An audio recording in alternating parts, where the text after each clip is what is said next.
Assalamualaikum warahmatullahi wabarakatuh. Perkenalkan, nama saya Devina Kavanitias dari Prodi Akuntansi dengan NIM 031112300013. Kali ini saya akan membahas tentang jurnal umum perusahaan dagang dengan menggunakan metode perpetual. Pertama-tama di sini saya akan menjelaskan tentang pengertian perusahaan dagang sendiri. Perusahaan dagang adalah perusahaan yang kegiatan utamanya membeli, menyimpan, dan menjual kembali barang tanpa memberikan nilai tambah atau mengubah bentuk. Selanjutnya di sini ada akun-akun yang sering muncul di perusahaan dagang. Yang pertama ada akun penjualan dengan saldo normal yaitu kredit. Akun penjualan ini muncul ketika kita menjual barang dagang. Ketika kita menjual barang dagang, maka persediaan barang dagang kita yang ada di gudang itu berkurang sehingga memunculkan akun penjualan di posisi kredit. Selanjutnya ada retur penjualan dengan saldo normalnya itu debit. Retur penjualan muncul ketika kita menerima kembali barang yang sudah kita jual. Jadi kita menerima kembali barang yang sudah kita jual dari pelanggan, karena si pelanggan memberitahu bahwa barang dagang itu tidak sesuai sehingga barang dagang kita itu bertambah dan memunculkan retur penjualan di posisi debit. Selanjutnya ada diskon penjualan dengan saldo normalnya itu debit. Diskon penjualan ini muncul ketika kita menerima pelunasan. Diskon penjualan muncul karena kita menjualnya itu secara kredit.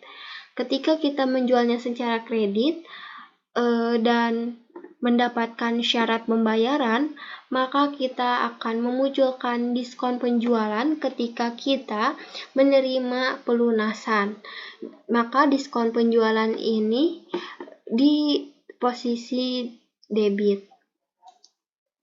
Selanjutnya ada akun persediaan barang dagang. Pasti kalian tidak asing lagi dengan akun ini. Karena akun persediaan barang dagang ini pasti akan selalu dan akan sering muncul di perusahaan dagang. Akun persediaan barang dagang dengan saldo normal debit. Akun persediaan barang dagang itu ketika kita membeli barang dagang, maka akunnya itu akan bertambah di debit. Dan ketika kita menjual, maka persediaan barang dagang kita itu berkurang di kredit, yang dari mana itu akan memunculkan tadi akun penjualan di posisi kredit. Selanjutnya di sini ada syarat pembayaran. Di sini pada 10 Oktober 2021 dibeli barang dagang seharga 3 juta dengan syarat 2/10 N/30. Apa sih 2/10 itu? 2/10 adalah jangka waktu diskon jika dapat membayar dalam waktu 10 hari yang dihitung setelah tanggal pembelian, maka akan diberikan diskon sebesar 2% dari harga beli. Selanjutnya, apa sih itu N/30? N/30 adalah jangka waktu kredit yang diberikan selama 30 hari. Selanjutnya di sini saya akan menjelaskan tentang mengenai FOB Shipping Point dan FOB Destination. Apa sih FOB Shipping Point itu? FOB Shipping Point adalah biaya angkut yang ditanggung si pembeli, sedangkan FOB Destination adalah biaya angkut yang ditanggung si penjual. Kok di sini ada FOB Shipping Point dan FOB Destination itu buat apa sih, Kak? Jadi FOB Shipping Point dan FOB Destination itu adalah beban angkut atau biaya angkut ketika kita membeli sesuatu. Nah, di sini saya sudah menyiapkan contoh soal jurnal umum perusahaan dagang. Di sini pada tanggal 3 dibeli barang dagang dari distributor 9 seharga 57.800. Syarat pengiriman FOB Shipping Point 3/10 N/60, ongkos angkut sebesar 250 dibayar tunai. Maka kita tulis di sini tanggal 3 persediaan barang dagang pada utang dagang, persediaan barang dagang pada kas. Kenapa di sini ditulis persediaan barang dagang pada utang dagang? Karena tadi pada tanggal 3 tersebut kita membeli barang dagang dari distributor 9. Maka persediaan barang dagang kita pun bertambah di debit sebesar 57.800 dan kita memiliki utang dagang kepada distributor 9 sebesar 57.800 di kredit. Kenapa di sini memunculkan utang dagang? Karena di sini ada syarat pembayaran 3/10 N/60. Kalau dalam penjualan maupun pembelian, ketika ada syarat pembayaran seperti ini, maka transaksi tersebut dilakukan secara kredit. Nah, sekarang di sini ada persediaan barang dagang pada kas. Kenapa di sini ada persediaan barang dagang pada kas? Karena di sini ada syarat pengiriman FOB shipping point. FOB shipping point adalah biaya angkut yang ditanggung oleh si pembeli. Nah, berarti biaya angkutnya itu ditanggung oleh kita. Maka ditulis di sini persediaan barang dagang pada kas. Kenapa di sini ditulis persediaan barang dagang pada kas? Karena ongkos angkut dicatat sebagai penambah akun persediaan barang dagang karena akan menambah nilai perolehan dari barang dagang tersebut. Makanya di sini terus persediaan barang dagang bertambah di debit sebesar 250 dan kas keluar sebesar 250 karena tadi ongkos angkutnya dibayar tunai. Di sini juga kalian bisa memberikan keterangan seperti ini: pembelian dari distributor 9 3/10 N/60 untuk memudahkan kalian melakukan perjurnalan. Nah, selanjutnya pada tanggal 4 dikirimkan debit memo kepada distributor 9 sebesar 7 juta untuk pengembalian barang dagang yang dibeli tanggal 3 Desember 2022 karena barang tersebut tidak sesuai pesanan. Nah, maka di sini tanggal 4 kita tulis utang dagang pada persediaan barang dagang. Kenapa? Karena di sini kan kita mengirimkan debit memo kepada distributor 9. Kita memulakan kembali persediaan barang dagang kita yang tidak sesuai. Makanya utang dagang kita berkurang sebesar 7 juta di debit dan persediaan barang dagang juga berkurang sebesar 7 juta di kredit. Selanjutnya pada tanggal 5 dijual barang kepada UD76 dengan harga 46 juta dan HPP 38.800, 30.800. Adapun syarat penjualan 2/10 N/30 FOB destination. Ongkos angkut sudah dibayar perusahaan sebesar 200. Nah, kita tulis di sini tanggal 5. Piutang dagang pada penjualan, HPP pada persediaan barang dagang, beban angkut pada kas. Kenapa di sini ditulis piutang dagang pada penjualan? Karena kan tadi kalau ada syarat berarti transaksi tersebut dilakukan secara kredit. Maka piutang dagang kita pun bertambah di debit sebesar 46 juta dan penjualan kita pun bertambah sebesar 46 juta di kredit. Dan di sini kenapa memunculkan HPP? Karena kita kan menggunakan metode perpetual, jadi memunculkan harga pokok produksi sebesar 30.800 di debit dan persediaan barang dagang berkurang di kredit sebesar 30.800. Selanjutnya di sini juga memunculkan beban angkut pada kas. Kenapa di sini memunculkan beban angkut? Karena kan tadi di sini tanggal 5 itu ada syarat FOB destination. FOB destination itu kalian jangan lupa ya, itu adalah biaya angkut ditanggung oleh si penjual. Nah, berarti biaya angkutnya itu ditanggung oleh kita, maka terjadilah memunculkan beban angkut.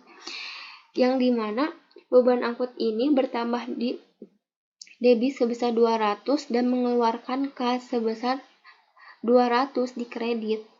Selanjutnya pada tanggal 13 dibayar semua utang kepada distributor 9. Nah, tanggal 13 ini kita tulis utang dagang pada kas pada persediaan barang dagang.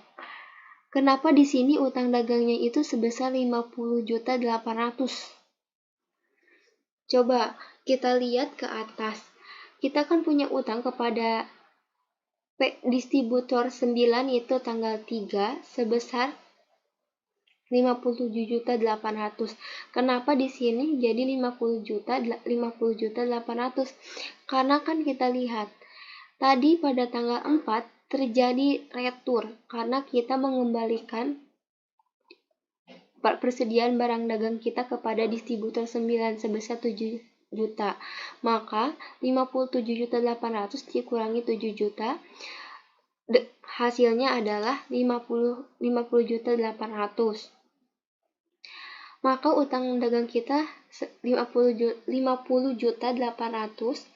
berkurang di debit. Nah, selanjutnya kas. Cara menghitungnya juga kita lihat. Tadi ada persyaratan kan di sini, syarat pembayaran 3/10 N/60. Apakah kita masih masuk ke 10 hari?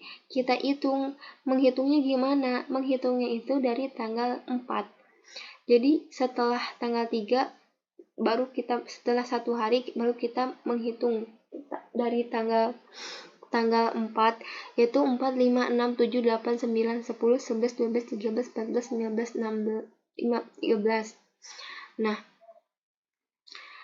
berarti kita masih masuk ke dalam 10 hari. Kalau kita masuk ke dalam 10 hari, berarti kita mendapatkan diskon sebesar 3%.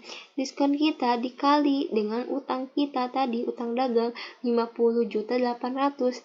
Jadi hasilnya yaitu 49.276.000 di kredit. Karena kita mengeluarkan uang kas sebesar 49.276.000. Nah, terus di sini ada persediaan barang dagang. Persediaan barang dagang kita juga berkurang sebesar 1.524.000. Di mana ini dapat 1.524.000 itu? Dari 50.800.000 dikurangi 49.276.000. Nah, selanjutnya pada tanggal 15 dibeli barang dagang sebesar 74.600.000 dari agen 22 sebesar 30.600.000. Dibayar tunai, sisanya dengan syarat 3/10 N/30 FOB destination, ongkos angkut sebesar 200.000. Nah, di sini kita tulis di tanggal 15 yang pertama, persediaan barang dagang pada kas pada utang dagang. Tadi kan kita membeli barang dagang, berarti persediaan barang dagang kita juga bertambah dong di debit sebesar 74.600.000. Dan tadi kan di sini ada dibayar tunai. Kita membayar tunai sebesar 30.600.000. Kas keluar sebesar 30.600.000 di kredit. Selanjutnya sisanya dengan syarat 3/10 N/60, sisanya dengan kredit. Nah, di sini kita munculkan utang dagang karena kita sisanya yaitu dengan kredit. Jadi 74.600.000 dikurangi 30.600.000, hasilnya 44 juta. Utang dagang kita berarti 44 juta yang harus dibayarkan kepada agen 22. Pertama-tama di sini pada tanggal 15 ini kita hitung dulu dari piutang dagang. Tadi kita memiliki piutang dagang sebesar 46 juta. Jadi kita taruh di sini di kredit 46 juta piutang dagang kita, karena piutang dagang kita berkurang karena kita membayar. Selanjutnya kita lanjutkan ke penghitungan diskon penjualan. Nah, diskon penjualan tadi ada syarat pembayaran tidak? Nah, di sini di UD76 ada syarat pembayaran 2/10 N/30. Apakah kita masih masuk ke dalam 10 hari atau tidak? Nah, kita di sini ternyata masuk ke dalam 10 hari dan kita mendapatkan diskon sebesar 2%. 2% ini dikali 46 juta sehingga hasilnya itu 920.000. Kita lanjut di debit. Kita lanjutkan lagi ke kas. Kas itu dari mana kok bisa 45.080.000? Kas itu dari 46 juta dikurangi 920. Jadi hasilnya 45.080.000. Tanggal 18 dijual barang dagang kepada PD31 seharga 48 juta dan HPP sebesar 36.200.000 dibayar tunai sebesar 30% dan sisanya dengan syarat 5/10 N/30 FOB shipping point ongkos angkut 250 ditambah ke faktur. Kita tulis tanggal 18 di sini kas piutang dagang pada penjualan, piutang dagang pada kas, HPP pada persediaan barang dagang. Kita hitung dulu kas. Kan tadi ada yang dibayar tunai sebesar 30%. Dan tadi kita dijual barang dagang kepada PD31 seharga 48 juta. Jadi 48 juta dikali 3%, 30%, hasilnya 14.400.000. Nah, selanjutnya kita masukkan ke penghitungan penjualan. Penjualan kan tadi sebesar 48 juta ya. Kita menjualnya itu kepada 31 seharga 48 juta. Nah, si 48 juta dikurangi 14.400.000 sehingga piutang kita sebesar 33.600.000 bertambah di debit. Selanjutnya di sini ada piutang dagang pada kas. Piutang dagang kita bertambah karena di sini ada FOB shipping point. FOB shipping point dan ditambahkan ke faktur. FOB shipping point kan tadi adalah biaya angkut yang ditanggung oleh si pembeli. Apa sih faktur itu? Faktur itu kayak pembeli itu menghutang biaya angkutnya itu masih kepada kita. Jadi di sini kita tulis piutang dagang sebesar 250 bertambah dan kas berkurang 250 karena kita membayar biaya angkut tadi yang ditanggung oleh si pembeli, tapi kan ditambahkan ke faktur, berarti kita yang nanggung karena ditambahkan ke faktur. Dengan HPP yaitu sebesar 36.200.000 di debit dan persediaan barang dagang berkurang di kredit 36.200.000. Selanjutnya pada tanggal 19 dikirim kredit memo kepada PD31 untuk mengembalikan barang dagang yang dijual tanggal 18 Desember 2022 sebesar 4.800.000 dan HPP 3.620.000. Nah, pada tanggal 19 kita ada retur penjualan 31. Kan tadi kita menjual tanggal 18 tuh kita menjual kepada PD31, tetapi PD31 mengembalikan barang dagang tersebut kepada kita karena barang dagang tersebut tidak sesuai. Makanya kita tulis di sini retur penjualan pada piutang, persediaan barang dagang pada HPP. Retur penjualannya itu sebesar 4.800.000 dan piutangnya juga berkurang sebesar 44.800.000 karena tidak sesuai. Jadi persediaan piutang dagangnya juga berkurang. Nah, jadi persediaan barang dagang kita juga akan bertambah sebesar 3.620.000 karena tadi persediaan barang dagang kita itu dikembalikan kepada kita dengan HPP 3.620.000. Selanjutnya pada tanggal 25 dibayar utang kepada agen 22. Utang dagang kita tulis tanggal 25 di sini, utang dagang pada persediaan barang dagang pada kas. Dibayar kepada agen 22. Kita cari agen 22. Nah, agen 22 adalah di sini. Di tanggal 15 awal. Berarti di sini ada syarat ya, apakah kita masih masuk ke dalam 10 hari atau tidak.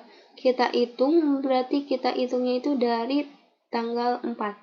4, 5, 6, 7, 8, 9, 10, 11, 12, 13. Nah, berarti kita tidak masuk ke dalam 10 hari. Jadi kita tidak mendapatkan diskon. Makanya di sini kita tulis utang dagang kita 44 juta dengan persediaan barang dagang sebesar 1.320.000 dan kas sebesar 42.680 di kredit. Kenapa sih Kak? Kok bisa seperti ini? Nah, aku gak pusing nih Kak, gimana sih cara ngitungnya? Utang dagang kita tadi pada agen 22 adalah tanggal 15 44 juta. Kita tulis di sini utang dagang kita 44 juta. Karena tadi kita maaf tadi saya salah. Di sini harusnya kita tuh menghitung dari tanggal 13 berarti 14, 15, 16, 17, 18, 19, 20, 21, 22, 23, 24, 25. Berarti kita mendapatkan diskon ya di sini itu di tanggal 25 itu. Nah, jadi kita masukin dulu utang dagang kita sebesar 44 juta. Tadi diskonnya itu sebesar 3% ya. Berarti kita akan mendapatkan diskon 3%. Dikali 44 juta.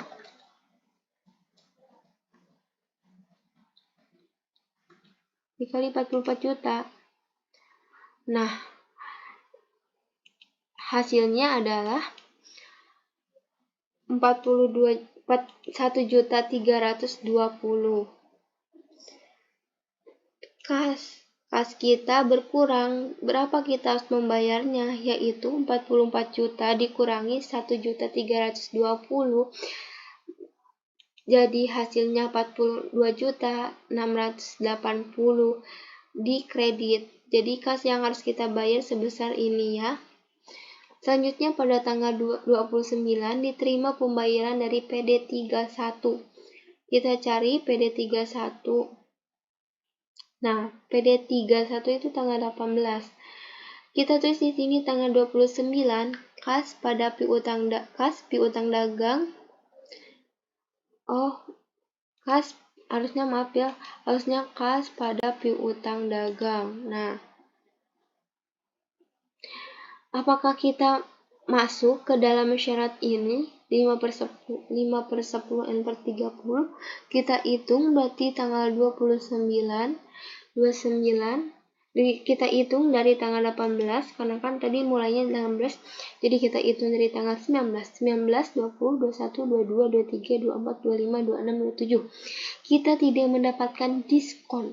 Jadi kita tulis saja di sini piutang dagang kita sebesar berapa tadi? Nah, di sini kan piutang dagang kita 14.400.000. Karena di sini ada retur penjualan. Jadi piutang dagang kita 14.400.000 dikurangi 4.800.000 sehingga piutang dagang kita sebesar 29.050.000. Kita harus kasnya bertambah sebesar 29.550.000.